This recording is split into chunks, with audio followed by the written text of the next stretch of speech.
How have you found the season so far? So you're back on the super stock this year. How have you found it to date? Yeah, it was a tough start to the season with the lack of testing and a new bike. There's not a lot of data super stock wise with the Yamaha, so we've had a bit of work on with that side of it. Normally I'd have done quite a lot of riding out in Spain pre-season, and the team goes testing there as well. We did get quite a lot of track time booked in the UK, but obviously with the weather that we have over here, it was a bit of a washout throughout testing. So Knockhill was a good test. That was the start of it really, and then since then it's been a bit of a testing at each race meeting for us, and it's been getting better. We've progressed massively. Sort of the two races we had at Knockhill at round 2, the first race I was 24 seconds behind the leader, and the second race I was 12 seconds, and then after Thruxton we were 5 seconds behind the leader. So we've definitely made some big improvements, and the bike's starting to feel really good now. What do you think those changes have been? Like, what have you actually changed precisely to kind of make those massive gains then? There's a lot of electronic stuff with the super stock bikes where we can only run a kit ECU, and there's a lot of the stuff, traction control, anti-wheelie, stuff like that nobody really understood overnight with the new kit ECU out with Yamaha, so we didn't know what was holding the bike back a lot of the time. So yeah, pretty much most of it's come from that, and gearing's been a little bit testing at some of the tracks because we don't get a lot of track time. The first couple of rounds were split groups with super stock because there were so many in them, so we got 20 minutes, which isn't enough to try change the gearing within a session. So that was a little bit costly to us, but yeah, it's been a good bike apart from that. So taking it right back to the start then of your career, even before your kind of career started, what age were you when you first started riding and really getting a passion for it in terms of racing? I didn't start racing until I was 21, so I wasn't brought up with racing, I wasn't brought up with motorbikes or anything, but I met a lad when I was at grammar school that was British trials champion, and that was the start of, I mean, I liked motorbikes before that, but I never really spent any time with anyone or with a motorbike. So that was the kickstart to it, and I did a lot of begging then to my parents to get a trials bike, but they weren't like in a position to just buy anything I wanted. So, but I got a TY175 when I was about 15, I think it was. So that was the start of my love for motorbikes really. And then as soon as I was 17, I met a group of friends in the local pub that I used to go to that had road bikes. They were 3 or 4 years older than me, but that sort of got me onto the road bike scene. So I bought a TZR 250 RSP, beautiful thing. Crashed it about 3 or 4 times, ended up completely wrecking it, but uninjured. And then did a few more years of ZXR 400, a Fireblade, 900 Fireblade, and then track days started coming in a bit then, so we did a couple of track days and that was it. We wanted to go racing, so 3 of us that were part of this group riding road bikes ended up getting 600cc bikes and going road racing, circuit racing. So you never really had aspirations of becoming what you now are in terms of your standing in the sport? No, I mean, as soon as I started racing I loved it, but like how we were doing it at the start is slightly different to how it ended up. You know, we were going in a beaten up old van and caravan and drinking most of the weekend at night, and then obviously racing during the day. But yeah, it was mega fun, and once I started winning some races I wanted to move up, and it just ended up being quite a steep curve right at the start. I moved up every year from starting club racing, so yeah, the success kept getting a bit of a kickback as I moved up, but I still loved going. Who was your favourite sports person when you were growing up? Was there a kind of rider, even though I know you said you didn't grow up with bikes, but did you used to watch it? Did you used to kind of see somebody that you thought, yeah, I'd like to be like them? Yeah, I never started watching any bike racing until probably when I was riding road bikes when I was 17, and it was always Valentino Rossi then. He was sort of like just totally stood out from anybody else, and yeah, he was the guy. But before that I wasn't really big into any sports on telly or anything. And obviously now you're used to competing kind of year in, year out. What do you think is like the best thing about competing in a race? Like, what's the thing that really excites you about racing? I I think you take it a little bit for granted when you're racing, and also once you've had some success and you want more success, the weekends pass quickly without really thinking about it if you don't have the success, because you're just not happy all the time. So yeah, it changes quite a lot, and I have to remind myself quite a bit as to the fact that I am lucky to be able to ride these bikes and to enjoy the weekend sometimes regardless of the result. How hard is that though when you're really disappointed? Are you the sort of guy that won't go out and will just kind of be so disappointed that not show your face, or do you manage to kind of still put it behind you and get out there? Yeah, I'm pretty miserable when I'm not getting any results. But I think it's what's got me where I got results wise and stuff, and obviously it's part of why I'm still going now. So the obvious question now, so obviously back in 2010 you had a serious accident, and for those that don't know, I wonder if you could just recall kind of your memories of that and how it came about, what you thought when it happened, and your thoughts kind of in the immediate aftermath of it as well. Yeah, well, it all sort of really came about. The starting trigger point for it was qualifying badly at Silverstone. I'd been running first couple of rows all year with Glenn Richards, my teammate, and we had a problem with the bike in qualifying at Silverstone. I qualified, I think I was 14th.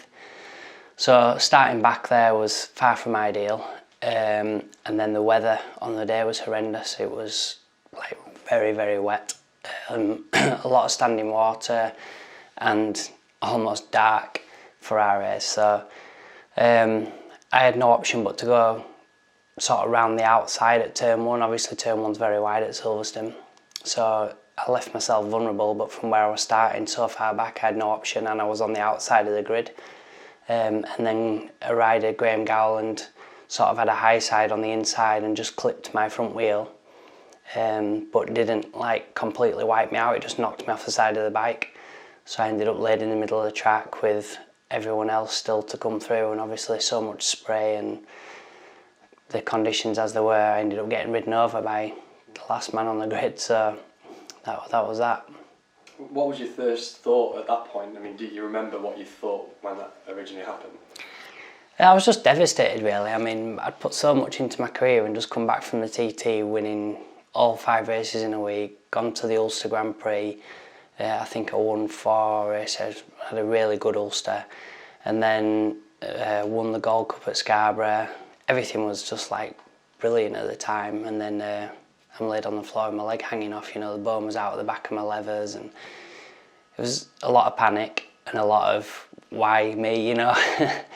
And yeah, I mean, I suppose up till then I've been lucky. I'd done 10 years of racing and only broken a collarbone throughout the whole lot. So some people get broken something every single year, and I just got it all in one big hit.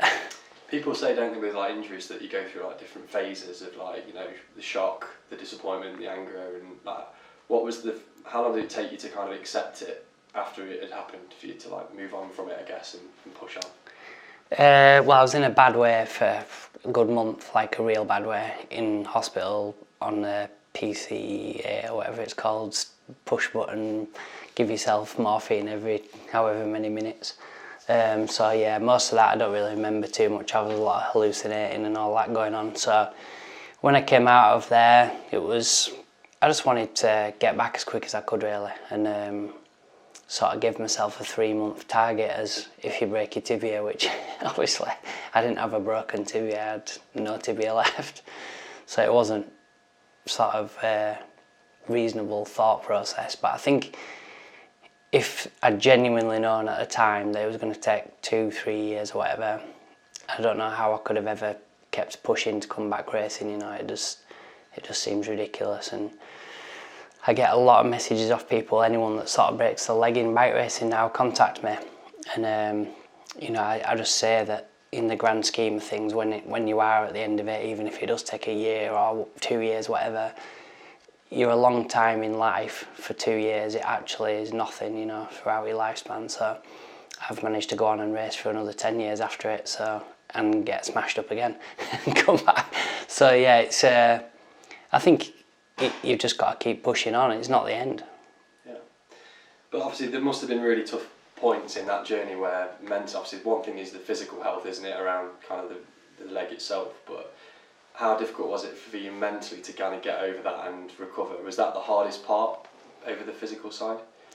Yeah, I mean, I think in bike racing you're only really famous in your own world. So when you go to the TT, it's ridiculous. It's like being a superstar whilst you're on the Isle of Man.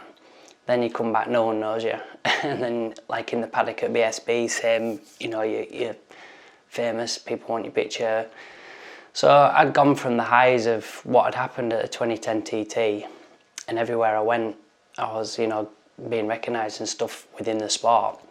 And then you get smashed up and you have a frame on your leg and you're going round with, on a pair of crutches with a set of tracky pants that are cut up, and because you can't wear anything else because you've got a frame on your leg, and just looking ill and horrendous. You just think, you know, you just feel like you're at the lowest point in life that you could ever be, and no one's interested in what you're doing, no one's interested in your results or whatever anymore. And so to get through that, and you know, I had times when I tried to take breaks and go abroad to try swim because it was good for the leg with the frame on. Yeah, people looking at you like you're weird and stuff. So you have to like stay strong and just believe in what you're doing. But yeah, it's definitely tough. How dark did it get for you? Like in the kind of worst days of that recovery and that rehab, like how, you know, were there some days where it was really, really tough for you to even get up and kind of go after it? Yeah, when you're in hospital on all the meds and stuff, it's a bad place, and then you come back and you're on your own, try to look after yourself, and still on meds. You know, I've always, the first time I didn't really know much about all morphines and stuff like that. I just sort of knew that it wasn't great for you, so I tried to take less than what they were giving me all the time. But there's moments where you have no choice, you know, the pain's that bad, you have to just take whatever's available. But then throughout injuries after it, I've like pretty much tried to not have any of it if possible, because it's a total another side to your injury, is try to get off morphine based drugs and the stuff that they bring as well, other issues that they bring with you. So yeah, I think it's hard to know what's best to do when you've never had it before. Obviously the determination that you had to show, I suppose, to get over it and to get back fit. How determined were you? I mean, did you have a real kind of strong mentality to like smash through it and get back on the bike? And what was the end goal that you were kind of chasing to really kind of drive you on? The biggest factor for me was that it took time to become a TT winner in the first place, and then to get to the point that I got. So I won in 2007. And then I had not great bikes and stuff in 2008, sort of changed teams in 2009 and got back to a couple of wins. Then in 2010 got the 5 wins. So it was sort of like, right, this is it now, you know, I'm off. And then it got stopped. So I couldn't accept that. I think, I don't know if I ever would accept it, but maybe if, well, no, I won't accept it because it's happened again when I've got 16 wins and I still don't accept it. But yeah, between 2010 and 2021 now, there's like 6 TTs I've either missed or ridden with a broken leg or significant injuries to not be able to go and win races. So I look at that and think like, even if you put 4 TTs down, it's 20 races that I've missed out on, that I think that I should have had a fair chance at. So I just keep wanting to come back and get those wins that I should have got, really. I mean, it's not probably the best way of looking at it, because in our sport you get injured and pretty much everyone is going to get injured at some point. But yeah, that's how I look at it. It's not a bad record in the races you have raced there, is it? So, did you ever think that your career was over altogether? Yeah. Only for the fact that I thought I'd struggle to get good bikes again, more than anything. You know, I think in the first place Sean Muir stood by me with the bikes, but he thought I was going to be racing the year after, and I never was. And then I did the Macau race for him exactly a year after, and it went really well and we got a podium. So then I thought, right, that's it now, the belief will be back. And so everything was lined up for 2012, and then my leg broke again because it wasn't healed properly. It was infected and stuff, so that was in January. So to make that phone call to Sean to tell him I was supposed to be in BSB in Superbike that year, so you know, he'd taken a massive gamble on giving me that opportunity, and to have to ring him to tell him that it's not going to happen again was bad. So then I did end up riding at the TT that year with my leg broken, and then I had 2 years out again, having the damage that had been done sort of put right. So then I came back again in Macau, and I trained so hard throughout that gap because I knew that I had to come back and be straight on it.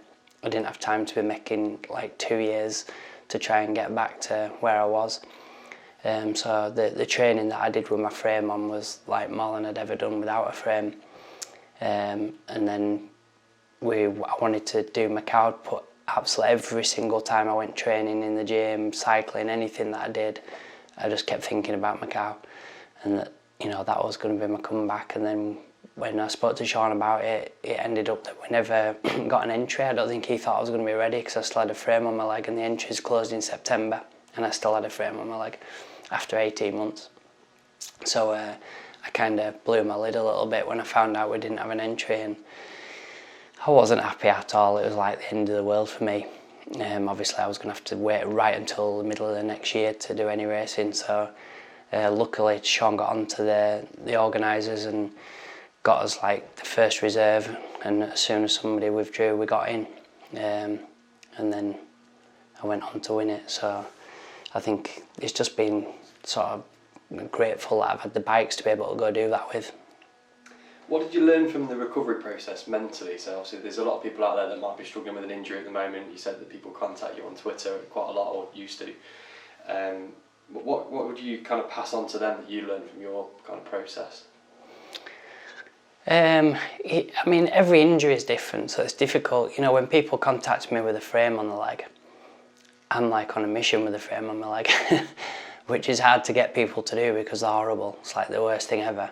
But there's also different types of, they put a frame on people just for a straightforward broken tibia nowadays, which for me you can walk on the minute you come out of hospital. You can pretty much crack on. It's going to be sore, but you can crack on and you'll probably heal very quickly, like 3-4 months.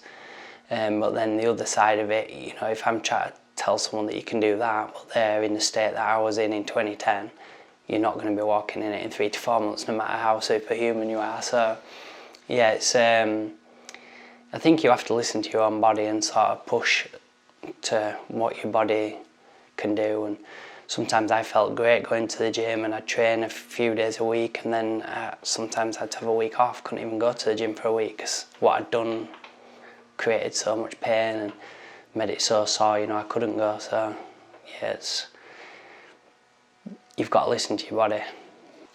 What things, so just moving away from kind of your injury now and into kind of performing under pressure, so obviously there's been quite a lot of races where people will be looking at you and your name and kind of looking for you to win the race.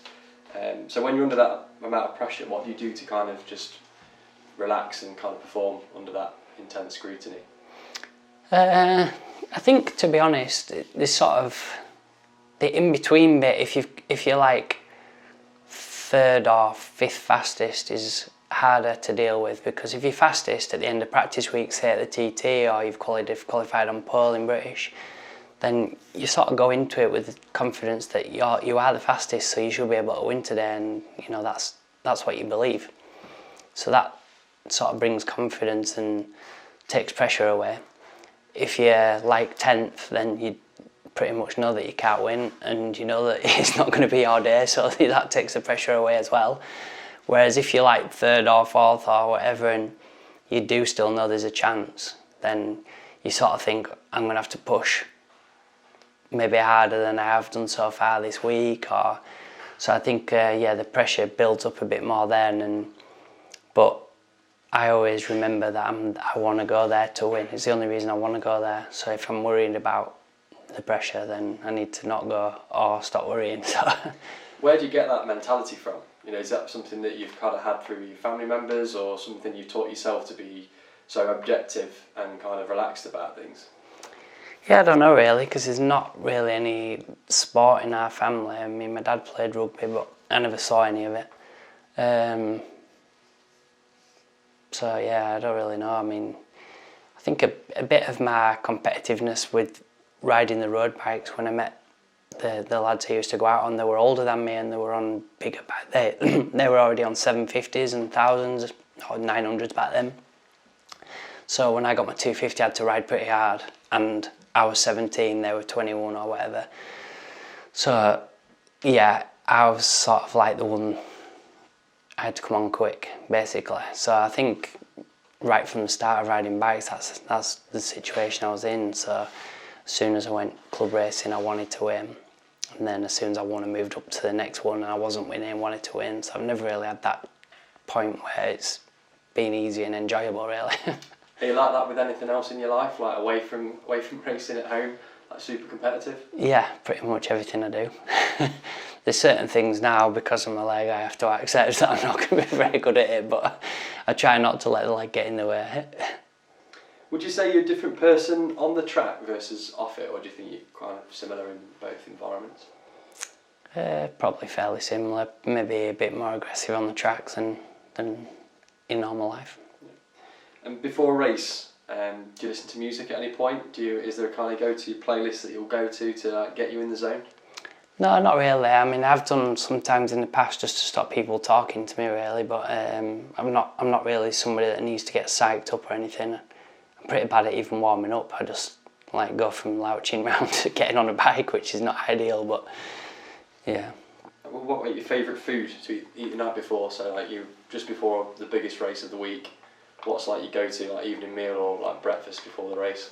Again, I don't really have any set stuff like that. I mean, I eat a lot of chicken, but it's not for any like nutritional factors. It's just I'm not a big fan of red meat. Do like steak, but yeah, I don't really have any set routines for food.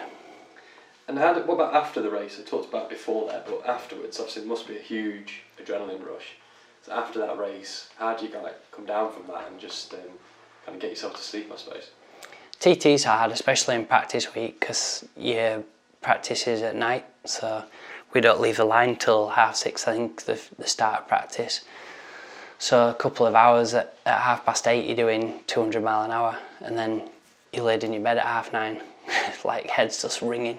It's like you've been in a nightclub all night, and you're thinking of a million things that happened in that lap, and what you could do to make the bike better, how you can ride better. So it's hard to sleep during practice week, and then it runs into race week because you've not slept so good, and then race starts at 10 o'clock or 11 o'clock or whatever. So it's, yeah, the TT is always a tough one, but I think because it's every single day, you just keep fighting through it and get to the end, and then you just collapse. For those people that don't ride and have definitely not ridden at the TT, what does that feel like when you're doing that top speed? And you're like, you must just things flying past you. Like, how does that feel? How does it make you feel? But also, how does it, what does it compare to? Does it compare to anything? Top speed never really feels that fast. The only time I've sort of felt fast top speed wise is the Northwest. If you're in a superbike race on a bike that can do more than 200 mile an hour, and you slipstream in another bike, that feels fast. But at the TT, you're normally on your own, not quite 200 mile an hour, so it's like a big difference between 195, 205, it's a big difference. It's more like corners that are like the end of Cronky Body or something like that. That's more the like, this is fast. So if you can go back and relive any race from your career, which one would it be, and why would you choose that?